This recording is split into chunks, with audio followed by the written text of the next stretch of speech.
My name's Brandy, and I have the honor of being Dillon's wife, who you will be hearing from in just a few moments, and working alongside of him for this mission of Hope Not Nope. Our goal and our desire is to deliver an empowering methodology of hope based on science to help people reclaim their birthright of healthy and athletic. We want to help people become lifelong athletes, and we do so through hope.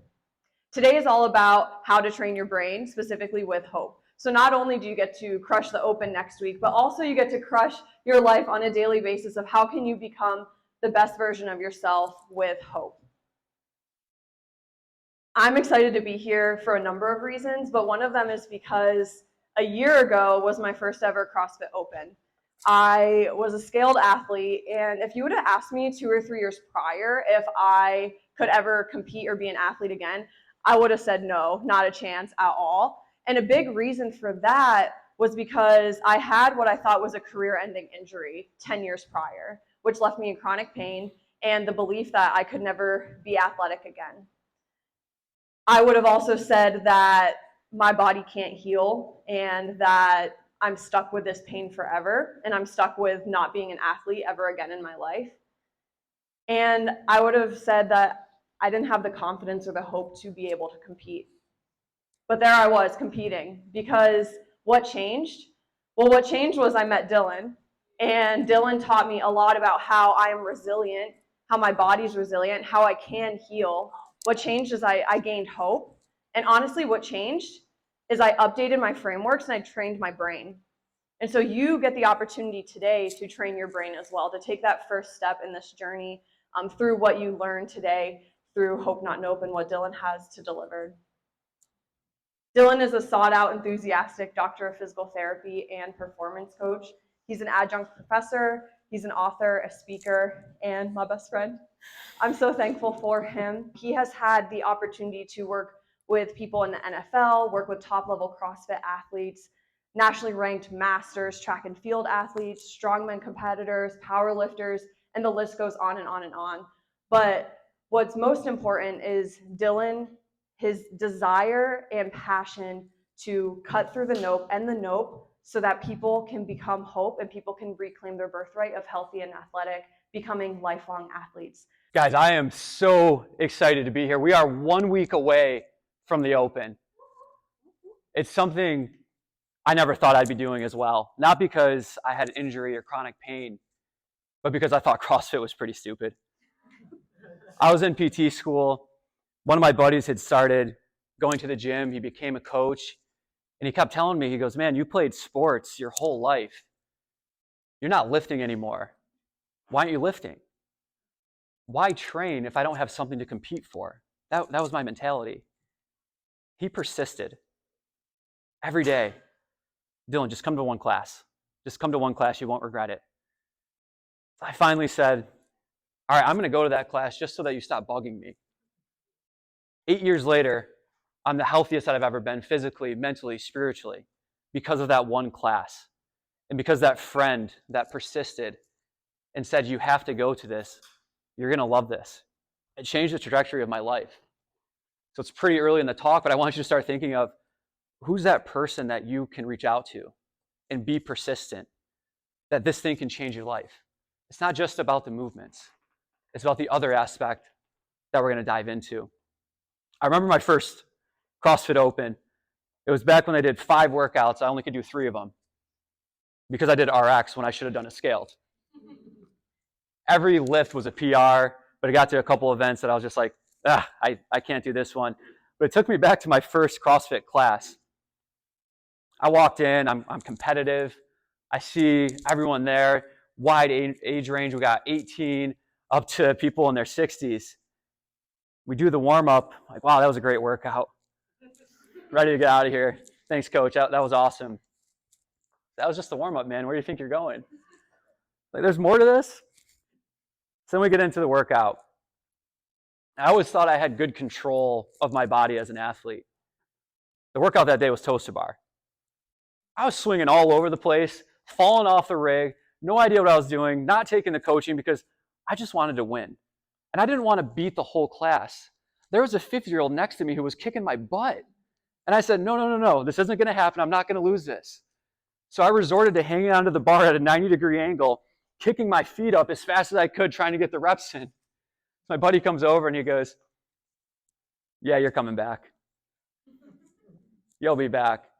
And 8 years later, we're still coming back. I've had the opportunity to work with some of the top athletes, some of the best CrossFitters in the world, some of the best coaches in the world. And it's been a true honor, but there's one specific moment that I want to share with you. One that really fueled me and got me fired up to do this for the rest of my life. In 2018, I was on the CrossFit medical team. The Eastern Regional was in Albany. So I get to Albany. It's an incredible weekend. Katrin David's daughter wins every event. She crushed everybody there. Patrick Vellner on the men's side, same thing. He absolutely crushed it. Got to meet them, got to meet Ben Bergeron, got to meet all these people. Not the best moment. The best moment came on an event that was a couplet of snatches and burpees. It was Heat 1. You guys know who's typically in Heat 1? The last place athletes that nobody knows their name. They're the not sponsored athletes. They're not getting paid to do this. They're working full-time jobs, putting the hours in before and after work to get to that level. So they come out. It's a 9-minute cap. Weight starts at 125 for the snatch.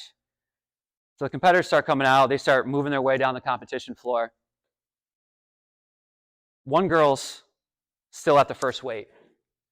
She's trying to squat snatch it. Can't get it. She waits, goes for it again, fails. We're now 7 minutes into the workout. Everybody else is finished. She's still at the first barbell, failing over and over and over again. I can't imagine what's going through her head. The vulnerability to go out and fail that many times in front of all these people. How embarrassed that she may have felt. But then something beautiful happened that it put me into tears. And when I think back of it, it still chokes me up a bit. The competitors that had finished, they started walking towards her on the competition floor. Katrin's warming up in the warm-up area. She's got 3 more heats before she's on. She comes out onto the competition floor and she's waving to the crowd, everybody, let's cheer her on. The announcer gets behind it. Everyone, let's stand up, let's yell. Let's see if we can get her to get 1 rep. The whole arena's on their feet, cheering, screaming, yelling for this athlete. She didn't get the rep. But she was in tears of joy. That she went from being by herself to surrounded by everybody in that arena. Didn't matter who got first place. Didn't matter that Katrin won every event. That moment moved me so much and taught me the lesson of community. And that really got me fired up. And we're setting up, and I look at number 6 here. We are community. That's one of the most important aspects of not just CrossFit, but in life. So I got back from that event, and I was so fired up, so excited that it kind of started the beginnings of this Hope Not Nope mission. So today, I want to give back to you guys what you've given to us. Because every time that we walk in this gym, it takes me back to that moment. It takes me back to the regionals when everybody's cheering for the stranger that they don't know. From day one, whenever Brandy and I come and drop in, doesn't matter the class, doesn't matter the coach, you guys are cheering us on. Missing lifts, suffering, sweating, you're there to cheer us on. That's why we're so excited to be here. I'm excited to be here. No, we are so excited to be here because of who you guys are and because of the community that's been established here. When people drop in from out of town, and what gym should I go to? You're going to get in your car and you're going to drive. You're going to go to Smoky Hollow. You're going to have the best experience. Even if you don't meet anyone, which isn't going to happen because you're going to walk in and everybody's going to be like, hey, who are you? What's up? Oh, here's the weights. Here's the bathroom. It's just who you guys are. We want to give that back to you a little bit here in this talk. So we aim to create lifelong athletes. We aim to empower you to be the best version of yourselves. The way we do that is we debunk the nope and we replace it with hope. We want you to get excited about your potential. How many people here truly know their potential? How many people here have tapped into what they're truly capable of? Not many, right? Because we haven't asked that question of, how can I become unstoppable? What happens when I get nope out of the way? And we hope that in these next 40 minutes that you start to ask that question and you feel hopeful and you feel like you can become that person that you want to become. We want you to be an athlete now and for the rest of your life. We don't want any more glory stories. We don't want when I was in high school, I could run a 4.5. Oh, one basketball game, I scored 30 points and had 20 rebounds. Well, when's the last time you picked up a basketball? When's the last time you shared that game with somebody else? We're done with glory stories. We're making new stories. We're making new stories. What happens when you become a lifelong athlete? It's the best anti-aging supplement that we have. People are buying olive oil. They're changing their diets drastically, doing all these different things. They're using all these different methods. The best anti-aging supplement is exercise. It's number one, shown in research for the past 30 to 40 years now. But what else happens? You get to practice the values of being a lifelong athlete, which is discipline, sacrifice, and hard work. It's not just here in the gym. You're in the gym an hour, 2 hours, some people 3 hours, but then you're out in the world. We want you to take those values of a lifelong athlete and bring it to everywhere that you go. That you can be hardworking, sacrificed, that you can sacrifice and that you're disciplined. The side effect of becoming a lifelong athlete is you have the potential to become a leader in your community. You have the potential to change the next generation. 2022, our nation got its report card back for physical activity. We got a D-. Only 15% of 12 to 17-year-olds meet the minimal requirements for physical activity. How do we start to change that? We don't take away social media. We don't take away video games. We flood their social media with lifelong athletes, inspiring them and showing them what's possible. We show them that it can be done. We show them that the nope that they have been receiving isn't accurate anymore, that they can be an athlete the rest of their life. Everyone here has the potential to do that. That's why we do it. Yes, we want to feel great, but we want to lead the next generation into health. Because what does health mean? The root word of health means to make whole. If you're not feeling whole, you're not healthy. Lifelong athletes. When you become a lifelong athlete, you set the example. You're no longer sitting out meaningful moments on the sidelines. You're the person creating those moments. But the question comes up, sounds great. How do I do it? How do I actually do that? How does it become achievable? We've got to work with the top 1% of athletes in all different sports. You know what makes them special? It's not genetics. Everyone says it's genetics. What makes them special is that they have hope. They've all faced nope, and they've decided that they're going to use that nope to become the best version of themselves. They're not going to let that nope stop them. The next question comes up. What is the nope? The nope, it's the misinformation. It's the rejection. It's the things that tempt you into believing that you're not worthy, that you're not capable, and that you can't achieve. With that definition, a lot of different things fall into that nope. But we believe that we can replace it with hope. What is hope? There's a lot of misconceptions about hope. Hope is not a passive thing. We're not going to hope to get better. We're not going to hope to do that lift. We're not going to hope for that promotion.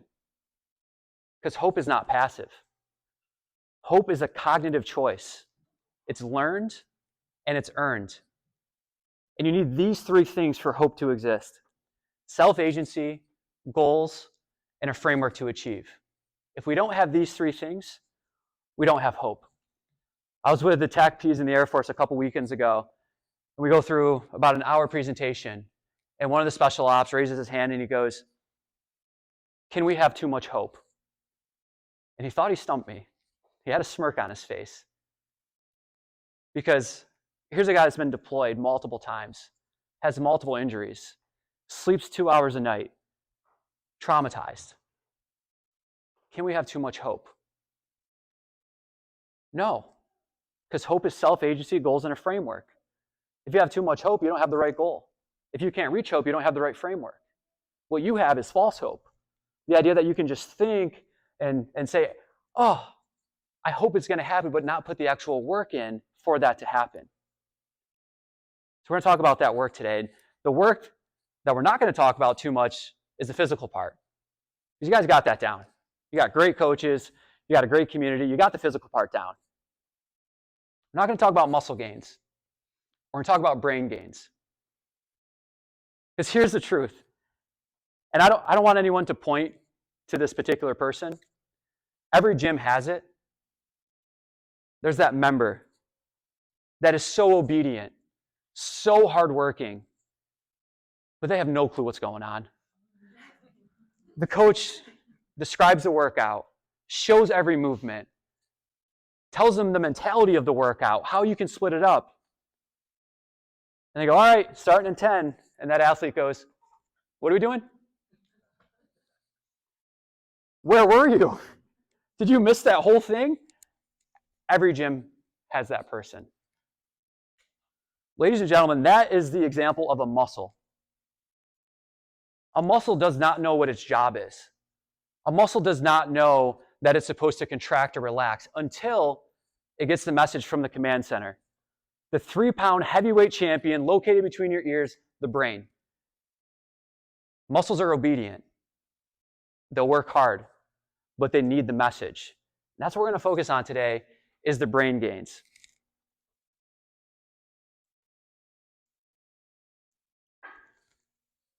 How does the brain actually work? It's one of the more complicated structures in the body, and there's still a lot more unknowns than knowns about the brain. But we have found a few things. We now know that the brain works by prediction. It takes in incoming data from the body, from the sensory receptors, from the environment, from previous memories, from the things that you've been told, and then it predicts what that output should be. So I want to share some examples with you. Brandon, see, let's give him that sound bit.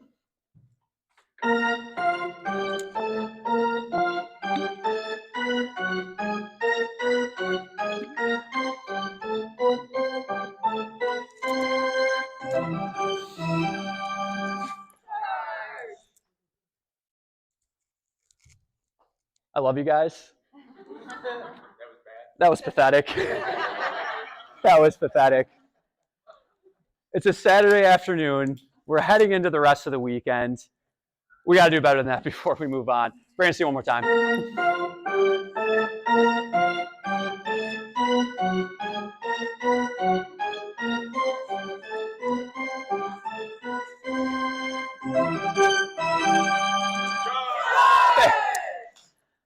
I knew you guys could do it. I knew you guys could do it. How'd you know to yell charge? Repetitive listening. It becomes a prediction. You grew up listening to this and society telling you that when this plays, the appropriate response is charge. You ever been the person that doesn't yell out charge? Next time you're at a game, do it and see the laughs and the looks that you get from that. Because we've been taught that this is a prediction. And that when this thing plays, this is our response to it. So that's one example. Another example I want to give you actually comes from my favorite Italian researcher, Stefanucci. He looks at various things of how does our interaction with the environment change our prediction with that environment. Every gym also has this member. Again, don't point them out. You can just think about them in your head. But they have this condition that can be tragic called invisible lat syndrome. They think their lats are so big that they have to hold their arms out here in order to walk around. And they know that when they have to turn, that they can't do this. They have to stay out here and turn because their lats are too big. Invisible lat syndrome. When you see it, you'll know. You'll know. Stefanucci took subjects and he had them face a doorway. And he said, hold your arms out to the side. How wide is that doorway? Write down your prediction.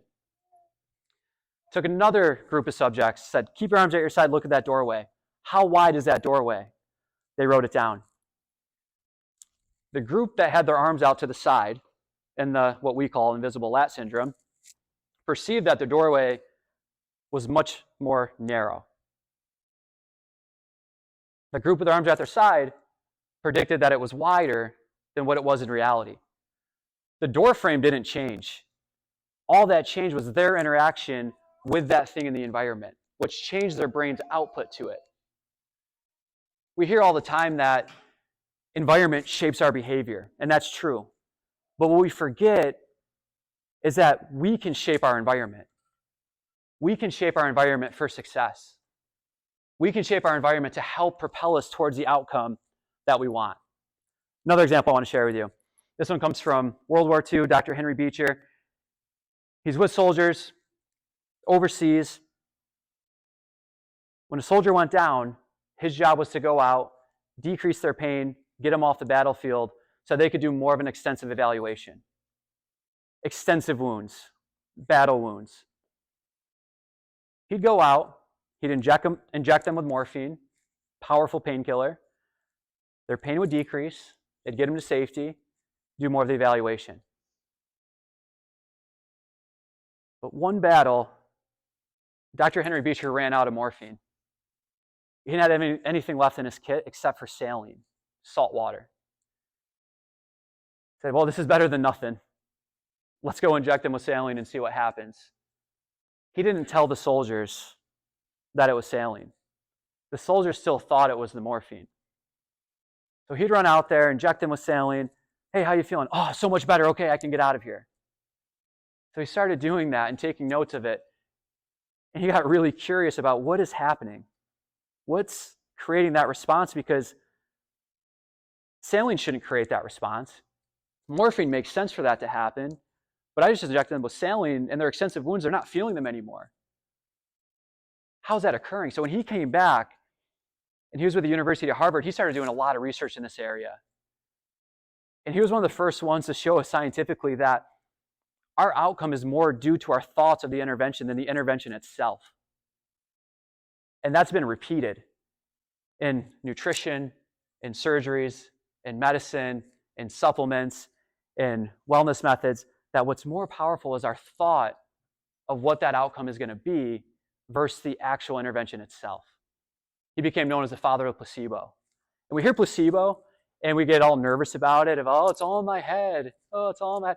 Placebo means I shall please. Much better interpretation of that word than starting to think that it's not a real outcome. Because when you have a thought and you put it to action, you create physiological changes. And that's the difference of hope versus false hope, is using the thought to create the physiological change. Other thing I want to talk about with the brain, it works by prediction. There's this common theory out there. If you've been looking at the lizard/gator looking guy, this point we'll get to that. We've been taught to believe that we have this lizard brain. We have this uncontrollable part of our brain that when it's triggered, we react. And it's a knee-jerk reaction. And we've been taught to believe that we can't control this because it's the autonomic nervous system. When the autonomic nervous system is fired, watch out. It's called the triune brain theory. And the thought was that the lizard brain grows first, and then the next layer is the mammalian brain, and then the next layer is the neocortex, the human brain. So it's thought for years that lizard brains are the least extensive part of the brain, yet it houses our autonomic functions. It's a little twisted there. It was thought that this grew first, and then this layer, and then this layer. What the science has shown is that lizards have lizard brains, and humans have human brains. Plain and simple. We still have the parts that a lizard brain has, and a lizard still has the parts that a human brain has. The difference is that we spend 25 years developing our neocortex. A lizard spends way less than that. So they don't have higher level functioning. We don't have a lizard brain controlling our every output. It's that part of hope, self-agency, that we get the ability to respond versus react. And when you realize that, you're on the path to becoming hope. I want you to think of a time in which you reacted. A time in which it was a heated moment. There's a lot of tension around this particular argument or debate. And you just let it out. You probably felt good for that short period of time, right? That blow up, the adrenaline rush, that power. How'd you feel after that? The next day, a week later, a year later, 5 years later, 10 years later? You start to recognize that that wasn't me. That's not my character. That's not how I want to be remembered, as that Italian guy that blows up on people. Man, I wish I could change that. Here's the thing, it already happened. You can't change that event. But what makes people go from good to great is when they recognize that and they say, I'm not going to make that same mistake again. When that knee-jerk reaction comes up, I'm going to pause. I'm going to give my prefrontal cortex time to talk to my autonomic nervous system and say, it's okay. You don't need to blow up right now. It can be from a deep breath. It can be from removing yourself from the conversation. Give me 5 minutes. I'm going to go to the bathroom. When I come back, we'll enter back into it, but I need a little bit of a break. Think on this. Choose that ability to respond versus react. So we don't have a lizard brain, but we do have a silver medal versus a gold medal brain. This is from the 2016 CrossFit Games. You see at the top, we have Katrin David's daughter. And at second place, we have the most decorated CrossFit athlete to ever do the thing, Clair Toomey. Clair Toomey won 6 years in a row. She didn't win last year because she had a baby and didn't compete. She's back this year and is probably going to win again. She's the best CrossFit athlete to do this. And we always go to the gold medal success of her career. But I want to take us back to 2015 and 2016 when she was a second place finisher. I want to demonstrate the example of a silver brain versus a gold medal brain. 2016, second place Tia. Here's some of the things that she said. I'm probably going to be total crap in this event and be in last place in my heat, but it'll be all right. A film crew is following her around because she had the leader jersey for a bit. They're following her, and she looks at the film crew, and she says, there's other athletes to film. You're probably going to want to delete this after today. At the end of this, you're going to be like, she's not worth my film. Tia goes to pick up the white leader's jersey. The lady handing it to her, Tia goes, oh, I don't want that bloody thing. Should have worked on my accent. She goes, I don't want that bloody thing. It's cursed. And the person hands her goes, no, it's not. You've earned it. She goes, oh, I don't want it. It's going to be off me soon anyway. It's cursed. She said, get that thought out of your head. She said, I can't. It's already in there. She was asked on the last day, do you think that you can win the CrossFit Games? Tia replied, I don't know. On Sunday, the last day, Tia, how are you feeling? It's the last day of competition. Tia says, I'm so over this crap. I said, Tia, you're in the lead.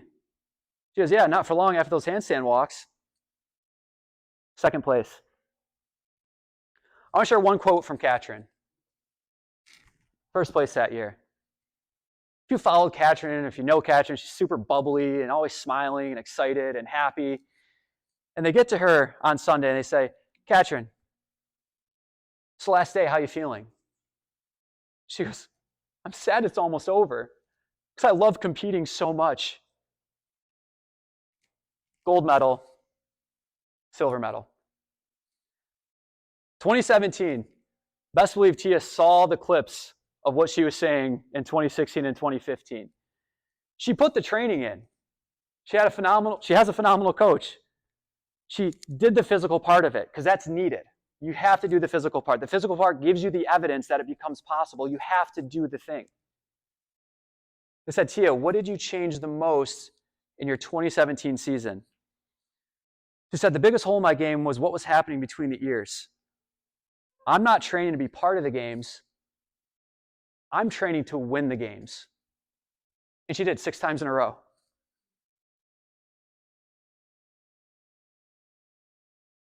I want all of you to pull out your phones right now.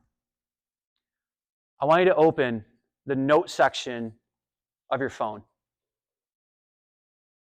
It's for you. You're not sending it out to anybody. It's your little electronic diary. I want you to write down the answer to this question. What are the thoughts that are going to propel you forward? What are the thoughts that are going to allow you to reach your goal? Write down those thoughts. Next question. What thoughts are holding you back? What are the thoughts that are keeping you from reaching that? What's holding you back? Last question. What type of evidence do you need for you to truly believe that you're capable, that you can achieve that goal? What evidence do you need that you can actually reach that goal that you have? Those answers are for you. You don't have to share them with anybody. They're for you. Those days that you're struggling, recognize, what are these thoughts that are telling me nope? What are the thoughts that I need to turn this to hope? Revisit that year after year and see, what are my strongest thoughts? Because we're constantly shaping ourselves into our strongest thought, and a lot of us don't even know what our strongest thought is. Ask yourself, what is my strongest thought? Is my strongest thought that I'm not enough? Because my strongest thought is I'm not enough. How am I going to have enough juice to get the goal? How do I turn that to I am enough? Have I been told that I'm not capable throughout my life as a child, as an adult in the workplace? I've been told that I'm not capable. My strongest thought is that I'm not capable. And society has delivered that evidence. I'm going to start to believe that after a while. You have to deconstruct those thoughts that have been put into your head. And you have to reframe them. And you have to reconstruct. When your thoughts can line up with the physical training that you're doing, that's when you become unstoppable. Because your brain works by prediction. When you're exercising, your heart rate's being jacked up, cortisol's floating around, your brain has to interpret what's happening. Am I having a panic attack? Or am I exercising? If you fuel that panic attack, your brain's going to go, time to shut down. If you're going at it, your heart rate's up, cortisol's floating around, and you say, I'm good, I was made for this, your output's going to change. And this isn't just our opinion or something that we're making up. David Todd and his colleagues have done extensive research on this. And they brought in strength athletes. And they had them use positive self-talk during lifts, strength task. The group that used positive self-talk, they improved their performance 61 to 65% on all of the lifts. Not by extra training, not by technique. They were solid in that, but by using positive self-talk. I'm strong, I can lift this. If I go to a bar and my thought is, ooh, that's a lot of weight, I don't know if I'm going to do this one, probably not going to be a successful lift, right? If I can turn off my thoughts, or better yet, if I can go to this and go, I'm strong, I got this, and hit it, our performance increases. our output changes.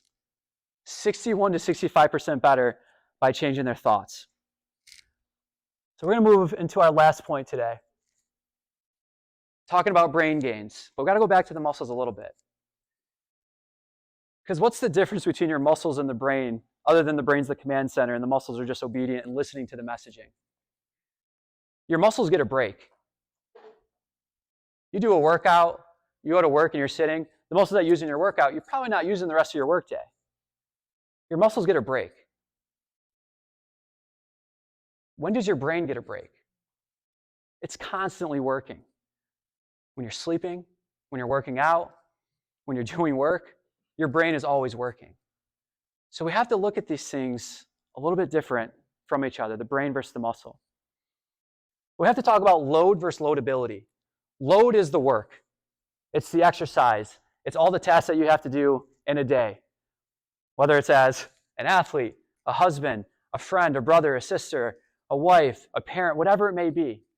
The work that you're doing, the stressors that you take on, that's load. Stress isn't a bad thing. We need stress. Stress helps us grow. It makes us more resilient, makes us more adaptable. Stress is not a bad thing. What ends up happening, though, is if we don't have good loadability, we don't adapt to that stress. And if we don't adapt to that stress, all of a sudden we start getting in this injury cycle up here. I start specific training. I go into it. I get an injury. I do rehab. I get back to my specific training. I haven't changed my loadability. I get back to training. Injury. Back to rehab. Haven't changed my loadability. Back to training. Injury. Back to rehab. And eventually we start to think, well, it's just not meant for me. I can't do this sport. I'm too old. I'm wearing out. I can't do it. No. We have to change your loadability. We got to change your ability to adapt to those stressors that are being placed upon you. If we have high load, but we have the ability to adapt to it, that's when we start achieving. This curve up here, it's in textbooks all over the place, strength and conditioning, and CrossFit and kinesiology courses. It's called general adaptation syndrome. You start performing, you get an introduction of stressors. As the workout goes on, your performance starts to decrease. Right? You get fatigued, you hit that lactic threshold, your performance starts to go down a little bit. At the end of the workout, the stressor that you've taken on, your performance as a human has actually decreased because of the stressor that happened.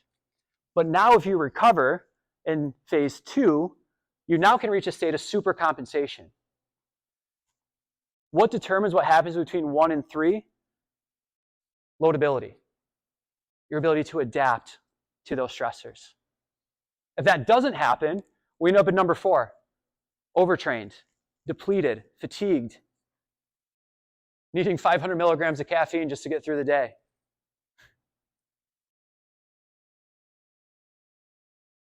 What we have started to recognize is that we need to appreciate that spreadsheets don't lift weights.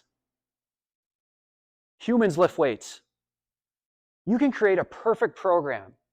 You can have the best load management throughout that program, and you could still not perform. Because that spreadsheet's not going to do the work. The athlete's going to do the work. When we start to recognize that, and we start working on our loadability, that's what can make that program perfect. The ability to adapt to it.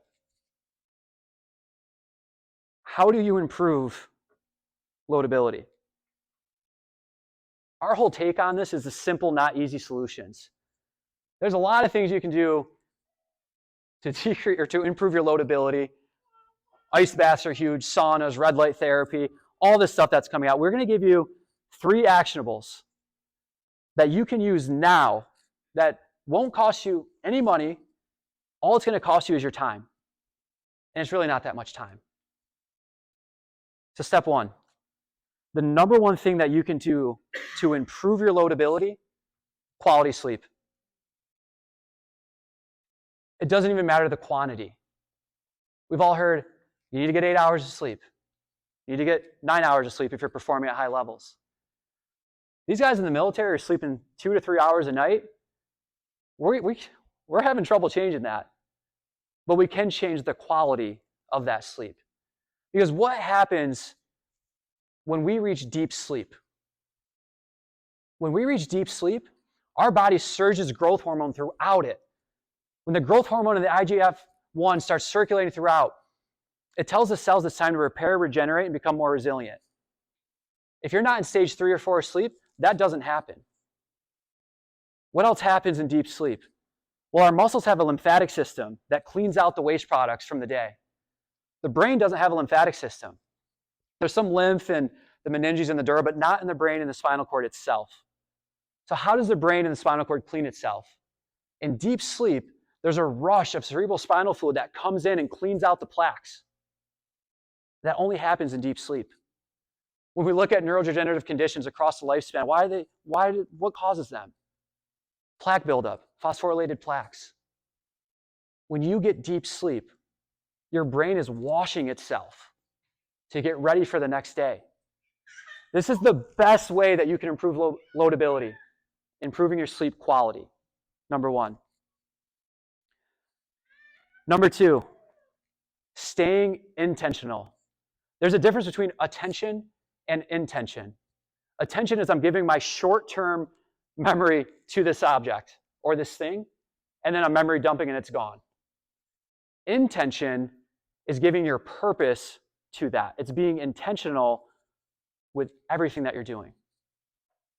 The best athletes in the world, they're intentional about their sleep, intentional about when they wake up, intentional about their warm-up reps, intentional about community, intentional about their purpose. They stay intentional. When you stay intentional, your perspective starts to shift. You start to realize that what you're doing is important and that who you are is an incredible person that has a purpose. Everyone here has intention. Everybody here has a purpose. We just got to find that. Step 3. Talked about the body. We talked about the brain. Step 3, you got to take care of your spirit. And the way that you do this, gratitude, forgiveness, community. I want to talk a little bit about forgiveness. Forgiveness is not for that person or that event that hurt you. Forgiveness is for you. It's saying that I'm going to allow myself to heal. I'm going to allow myself to become the best version of myself and not be weighed down by this anymore. When you come into the gym and you're holding on to resentment and you're feeling angry, your nervous system says, we're under attack. What do I do when I'm under attack? Am I going to walk in like, what's going on, guys? I'm going to be here. My brain says, protect, protect, protect. I'm going to hide my jugulars. I'm going to hide my vital organs so that if I do get attacked, I have a chance to survive. When we learn that psychological safety moves the needle forward in performance, we start to realize how important forgiveness is. Get that load off your back. I want to end with a quick story. It's a client I got to work with back a few years ago. She was a phenomenal athlete. She got hit by a car as a pedestrian. She was walking and drunk driver smashed into her. She had multiple surgeries and she was told that you may not walk again. If you do walk again, you're not going to lift again. If you lift again, you're definitely not going to run again. And she didn't want to accept that. She asked the question, well, what if I try?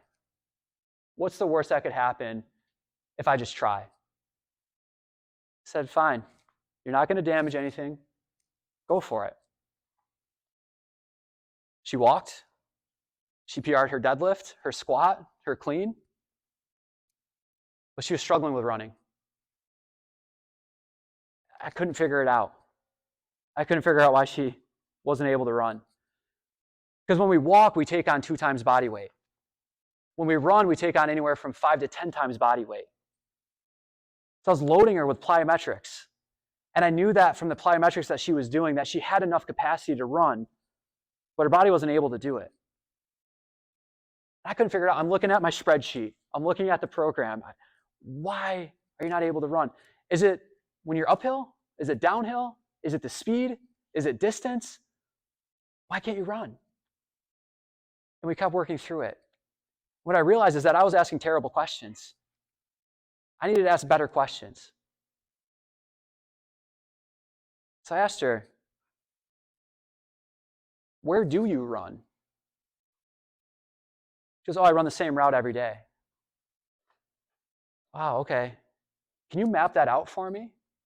So she maps it out, and I still go into my brain and start going, okay, I think there's a hill here, and I think it was downhill at this part, so this is probably where her pain's coming on. Then eventually I just asked her, can you write an X on the map when you have the pain? She writes it. And I asked her, if you do the loop this way and get to that point, does it create the pain response? She said, yeah. Okay, that's like 1.5 miles in. If you reverse the loop and go here to this point, it's about 0.5 mile. Do you still get the response? Yeah. And I realized, and I asked her the question, is this a spot that the meaningful moments of your life are almost taken away from you? Is this a spot where you didn't think you're going to be able to walk again? Is this a spot that your life flashed before your eyes? She said, dang, it is. I said, well, we have 2 choices. But I don't think you're going to like the first choice because it's not who you are. You've battled back. You walked. You lifted these weights. So I don't think you're going to want to avoid it. But there is a solution that you just don't run that route anymore. Pick a different route. Problem solved. But now are you going to avoid that spot the rest of your life? Or do you want to give yourself further evidence that you can overcome this? She said, I want that one. I said, I know. I just want to put it out on the table. I said, all right. I want you to get to that spot. And I want you to pause. And I want you to remind yourself of the thousands of times that you've been by that spot and you didn't get hit by a car. Because your brain wants to hold on to that negative event that happened. Because your brain wants to protect you. So it's remembering that event. I want you to get there and pause and say, I'm safe. I can come through here and not get hit by a car. And she did that. Awesome. Now I want you to run by that spot. And as you're running through that spot, I want you to say, I'm safe. I'm not going to get hit by this car. As she got back to running. Running, lifting, being fulfilled. When she had all this nope on her plate, but she practiced self-agency. She said, I'm going to respond to what happened to me. Because my initial mission was to end suffering. Pretty bold mission. Come to find out that it's pretty impossible to do that. And I had a perspective shift of, we need suffering. We need the nope. But how we change, how we grow from that, how we become the leader that the next generation wants to follow, is by taking that nope and that suffering and turning it to hope.